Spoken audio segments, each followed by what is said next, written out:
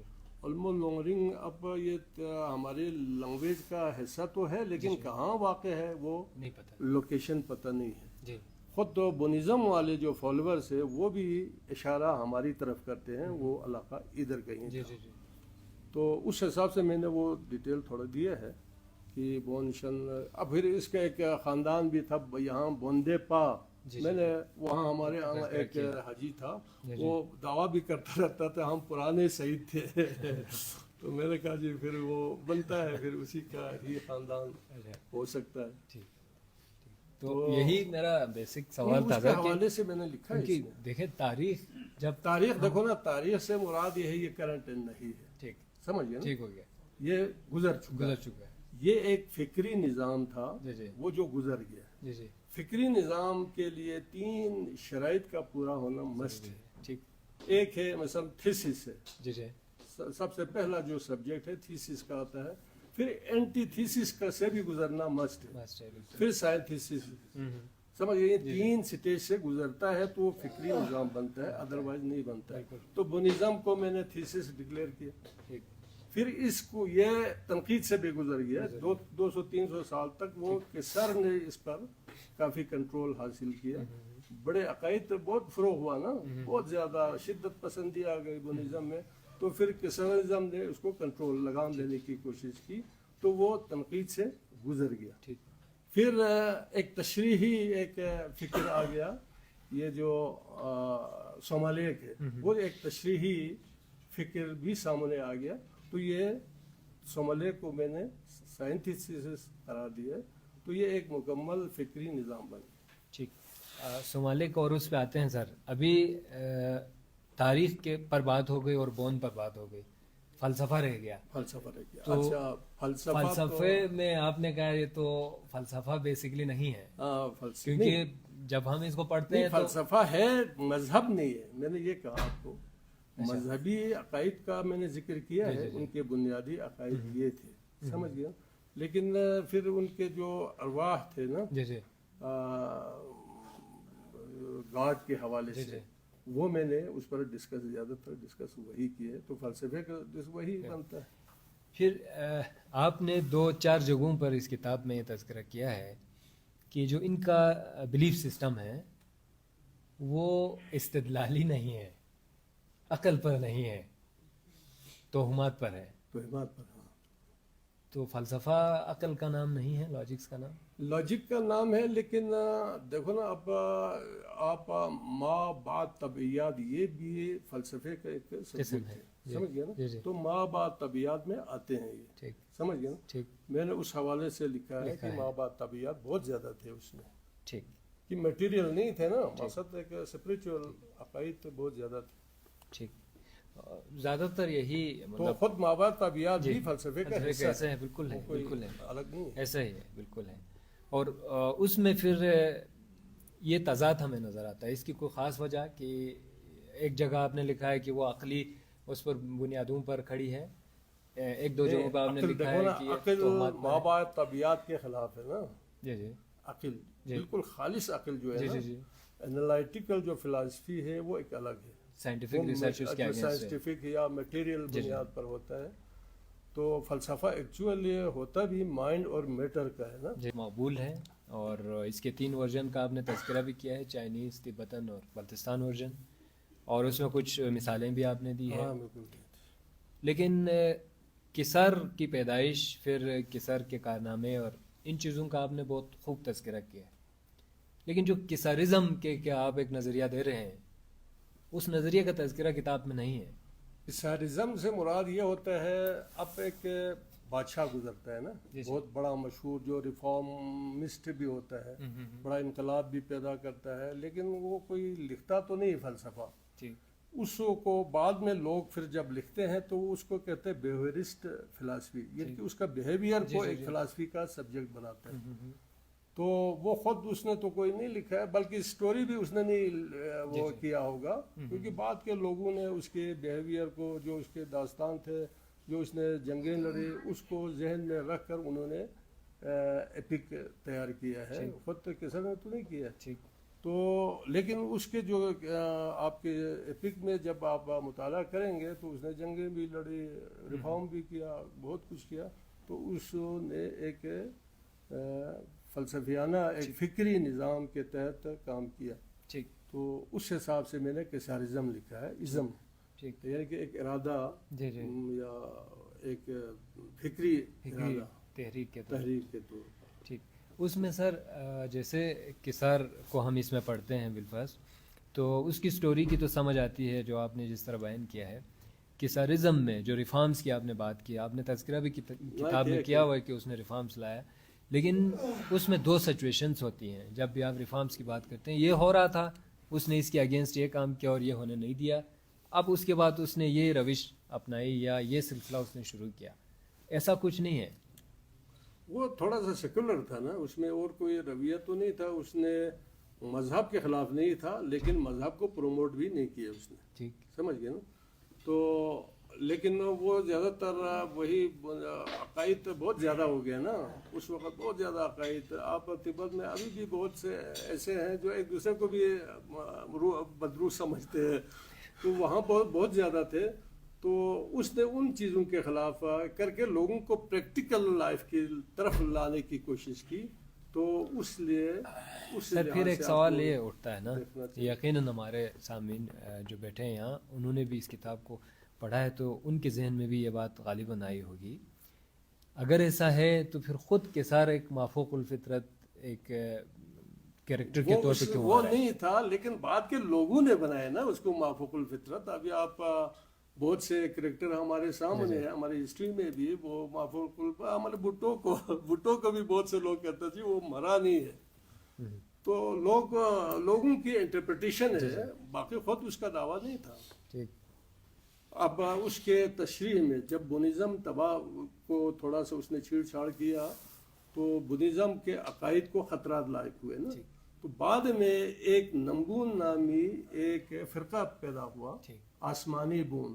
اس نے پھر یہ تشریح کیا کہ یہ دیوتا ایک آسمانی دیوتا ہے، اس کا یہ بیٹا تھا، تاکہ وہ اپنے عقائد کو بچانا چاہتے تھے. سمجھ گیا نا. اگر وہ دیوتا نہیں تھا، وہ کوئی اور تھا، تو وہ تو پھر ہمارے عقائد تو برباد ہو گئے اس کے ہاتھوں.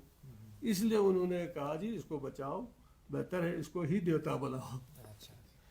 تو خود گوتم بدھ کا بھی یہی حال ہوا. گوتم بدھ نے ایکچولی بت پرستی کی مخالفت کی تھی، لیکن اس کے مرنے کے بعد ان کے دانشور بہت ہی آگے تھے، انہوں نے کہا جی اسی کو ہی گوتم بدھ بناؤ.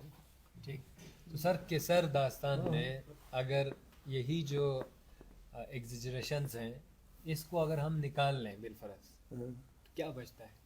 کس میں؟ کسر داستان میں کسر کو نکالے، مافوق الفطرت چیزوں کو ہاں نکال وہ آپ ایک دلچسپی کا باعث ہے. تھوڑا سا مافوق الفطرت آپ کہہ سکتے ہیں اس دور میں اس کا جو رول تھا وہ عام لوگوں کی سمجھ سے بالا تھا. جب آپ کے سمجھ سے بالا ہو جائے تو وہ مافوق الفطرت بن گیا نا. تو وہ ایک عام دلچسپی کا ہے، لیکن ایکچولی وہ ایک بادشاہ تھا. دیکھو نا اس کا ایک فیملی کا نام بھی موجود ہے، اس کا خاندان تھا، اس کا ایک ریاست کا نام بھی ہے.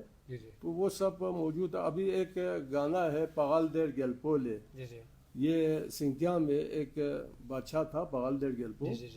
تو وہاں سے اس نے ارد گرد کے ریاستوں میں ایک وفد بھیجا کہ وہاں کے احوال ہمیں دیکھو. تو وہ ایک گانے کی شکل میں بیان کرتا ہے. اس میں آپ پتہ چل جاتا ہے کہ جو کسر کے جو داستان میں جو گیت ہے نا وہ سب اس میں کوئی وہ نہیں ہے، مافوق الفطرت کچھ بھی نہیں ہے، وہ بالکل صحیح ہے. سمجھ گئے نا میٹیریل. باقی باتوں میں دلچسپی پیدا کرنے کے لیے یا کچھ نہ کچھ وہ کرنے کے لیے تو کیا ہے. اس کی پیدائش کے حوالے سے بھی دو چار مختلف باتیں توضیحات شامل ہیں. اس میں سے ایک اس کی پیدائش کے حوالے سے بھی انہونی بات کی گئی ہے. وہ دیکھو نا، میں نے آپ کو پتا نا میں نے کسر کا ایک چیپٹر کو چھیڑا ہے، ٹھیک، باقی چیپٹر سے میرا واسطہ ہی نہیں. ٹھیک. چونکہ میرا ازم سے واسطہ تھا تو میں نے پہلا چیپٹر سسٹم اس میں وہ کس طرح اپنے آپ کو بادشاہ بننے کے لیے کوشش جدوجہد کیا، وہ چیپٹر میں نے شامل کیا, باقی چیپٹر سے میرا کوئی تعلق نہیں. ٹھیک ہو گیا, میرا سبجیکٹ یہی تھا. ٹھیک. لیکن آپ نے بیہیویئر کے حوالے سے جب آپ نے کیسرزم کا پورا ایک کانسیپٹ دیا, تو کیسرزم پہ جیسے آپ نے بیہیویئر کی بات کی, وہ ایک بادشاہ ہے اپنے حساب سے, وہ آگے آیا اور گیا, لیکن اس کے بیہیویئر سے ہم چیزیں اخذ کرتے ہیں اور ایک نتیجہ نکالتے ہیں کہ وہ یہ چاہتے تھے یا اس مزاج کا آدمی تھا. میں نے ذکر کیا ہے اس میں کتاب میں. ایک تو وہ قوم پرست تھا, یا وہ ارد گرد کے جو ریاستیں ہیں نا ان سے وہ کچھ علاقے ان سے چھینے گئے تھے نا, وہ واپس لانا چاہتا تھا. تو اس طرح کے جدوجہد کافی. آپ نے کہا وہ ایک پرامن ریاست چاہتے تھے. ہاں, لیکن اس نے 30 سے زائد سلطنت پر قبضہ کیسے کیا؟ اس کے وہ ہے جی 30 ممالک اس نے فتح کیے, لیکن وہ اس وقت پرنسلی اسٹیٹ تھے, بڑے بڑے ممالک نہیں تھے. چین, روس, چیزیں, ہنزا, سکردو یا اس طرح کے چھوٹے ریاستیں تھیں. تو 30 سے چھوٹے ریاستوں کو اس نے فتح کیا, جس میں سے 12 باج گزار تھے, 18 وہ آزاد خود مختار تھے. تو ایک ریاست اس نے قائم کیا, لینگیول اس کا نام تھا اس ریاست کا. تو یہ پورا ہسٹری ہے اس کا. لیکن اب آپ اس کو ہسٹری کو الگ کرنا ہے تو یہ چیزیں نکالنا پڑے گا نا, مافوق الفطرت کو. یہ تو سٹوری ہے, ہسٹری نہیں ہے, یہ سٹوری ہے. تو کوئی بھی محقق یہ کام کر سکتا ہے کہ وہ ان چیزوں کو چھوڑتے ہوئے آگے بڑھے. ٹھیک. لیکن شروع میں نہیں ہوا, اب یہ ممکن شاید نہ ہو. ابھی کاظمی صاحب نے بھی جو کتاب لکھا ہے کسار پر, وہ بھی بہت ہی قیمتی ہے, اچھے معلومات ملتے ہیں. یعنی اس وقت اب آپ نے کسر کو عزم کر کے کیا کرنا ہے, تعلیم تو دینا نہیں ہے, لوگوں کو ایک مطالعے کے لیے پیش کرنا ہے کہ یہ بھی ہوا ہے ہمارے ہسٹری میں, تاکہ آپ اس سے بھی سبق لے لینا. باقی آپ نے اس کو کالجوں میں پڑھانا تو نہیں ہے یا اسکولوں میں نہیں پڑھانا ہے, آپ نے ایک شوق کے لیے پڑھنا ہے. تو اس میں ایک مافوق الفطرت جو ایک کہانی ہے, اس سے آپ کو تھوڑا یہ جو میں نے لکھا ہے اس میں الگ ہوگا. میں نے کہا کہ وہ بالکل ایک ہیومن شیپ میں تھا, باقاعدہ اس نے جدوجہد کیا اور جنگیں لڑی ہے. ہاں, اس کا میں نے آج ایک نیٹ پر بھی دیا ہوا, وہ کافی مقبول بھی ہوا, دا ورلڈ آف ایلینز کے نام سے نا, وہ میں نے انگلش میں لکھا ہے. تو ورلڈ آف ایلینز یعنی ایلی کا ایک کنسیپٹ ہے کہ اس کو غیبی طاقت ملتا تھا ایلین سے, سمجھ گئے نا. ہمارے ہاں اس کو ایلی قرمان وہ کہتے ہیں, سو نین قرمان وہ کہتے ہیں, وہ کچھ عجیب ہے, لیکن تھا ایکچولی ایلی قرمان تھا. تو اس حوالے سے میں نے ایک افسانہ بنا کے پیش کیا ہے. ٹھیک. جی سر, ایک دو سوالات کے بعد پھر ہم فورم کو اوپن کرتے ہیں. میرے خیال میں ہے کچھ ٹائم. جی پلیز آپ سوال کریں. اچھا لوسا صاحب, آپ نے جو تاریخ بونڈ فلسفہ لکھا ہے وہ پاکستان میں بونڈ کے واقعات اس کے آثار کے حوالے سے, تو اس وقت ہمارے سامعین کو جو ہے یہ فرمائیے کہ جی اس وقت بونڈ کی کیا کیا آثار ہیں تو موجود. یہاں پر دیکھو جی, ایک تو آپ کا جو اسپریچول جو ان کی عقائد ہے اس میں لا, لو, لمو, یہ 3 کنسیپٹ جو ہے نا ان کے بنیادی عقائد میں شامل تھے. لا سے مراد وہ گاڈ لیتے تھے, لو سے وہ شیطان مراد لیتے تھے, ڈیولز, اور لمو سے وہ ایک خوبصورت دیوی کے روپ میں وہ پیش کرتے ہیں. تو یہ تینوں تو ہمارے ہاں ہر گاؤں میں اب بھی ہے, موجود ہے. دوسرا یہ ہے کہ آپ یہاں کے جو بت کا جو ہے نا, کیا کہتے ہیں, یہ جو راک, یہ خود بھی بونیزم اور بدھزم کا ایک اشتراک ہے, خالص بدھزم نہیں ہے اس میں. اب اوپر ایک لائٹ سا سورج کے ایک شعاعیں سے لگا ہوا ہے نا, تو وہ شنگلا اتکر کہتے ہیں, یعنی کہ گاڈ کا جو لائٹ ہے مقصد وزڈم سے, گاڈ وزڈم سے جو لائٹ آتا ہے وہ بونیزم کا تھا, بدھزم کا نہیں ہے. تو وہ ادھر ہے. تو اس کا مطلب ہے یہ بنا ہی اس دور میں ہے جب یہ دونوں مکس ہو چکا تھا. بونیزم ختم ہو رہا تھا, بدھزم آیا تھا, تو اس دور میں یہ تخلیق ہوا ہے, لگتا ہی. تو اس کے علاوہ بہت سے رسوم بھی بہت موجود ہے. اب کیا جاتا جو ہم